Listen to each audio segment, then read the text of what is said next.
ইরানকে ঘিরে বৈশ্বিক উত্তেজনার মধ্যেই আবারও শক্তি প্রদর্শনে নেমেছে উত্তর কোরিয়া। নতুন করে ব্যালিস্টিক মিসাইল নিক্ষেপ করে আন্তর্জাতিক অঙ্গনে বার্তা দেওয়ার চেষ্টা করছে পিয়ংইয়ং। রোববার ভোরে পূর্ব উপকূলের সিনপো শহর থেকে সমুদ্রের দিকে একাধিক ব্যালিস্টিক মিসাইল ছোড়ে দেশটি। চলতি মাসে এটি উত্তর কোরিয়ার চতুর্থ এবং বছরের সপ্তম মিসাইল পরীক্ষা।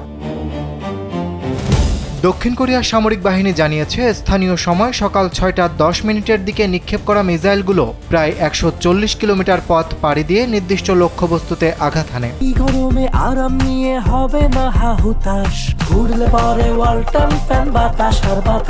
জাপানও জানিয়েছে, মিসাইলগুলো কোরিয়ার উপদ্বীপের পূর্ব উপকূলে পতিত হয়েছে এবং তাদের বিশেষ অর্থনৈতিক অঞ্চলে প্রবেশ করেনি।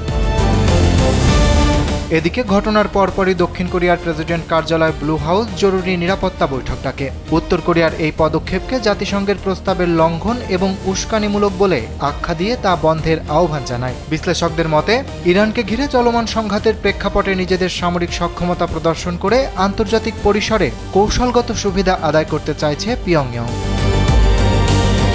উত্তর কোরিয়ার এই সামরিক তৎপরতার পেছনে ইরানের বর্তমান পরিস্থিতি বড় ভূমিকা রাখছে বলে মনে করছেন দক্ষিণ কোরিয়ার সাবেক নিরাপত্তা উপদেষ্টা কিম কি জং। তার মতে, ইরান যুদ্ধের ডামাডোলের মধ্যে পিয়ংইয়ং বিশ্বকে দেখাতে চায় যে তাদের পারমাণবিক ও সামরিক আত্মরক্ষা ব্যবস্থা ইরানের তুলনায় অনেক বেশি শক্তিশালী এবং অজেয়।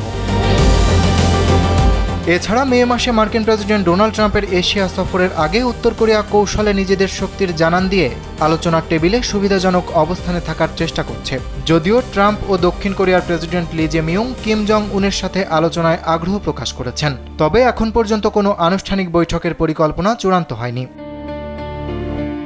এদিকে গেল মার্চ মাসে উত্তর কোরিয়ার নেতা কিম জং উন স্পষ্ট ঘোষণা করেছিলেন যে পারমাণবিক শক্তিধর রাষ্ট্র হিসেবে উত্তর কোরিয়ার অবস্থান এখন অপরিবর্তনীয় এবং জাতীয় নিরাপত্তার স্বার্থে এই সক্ষমতা আরও বৃদ্ধি করা অপরিহার্য। ইরান যুদ্ধের আবহে কিমের এই মারমুখী অবস্থান এশীয় অঞ্চলে নতুন করে অস্থিরতার জন্ম দিচ্ছে।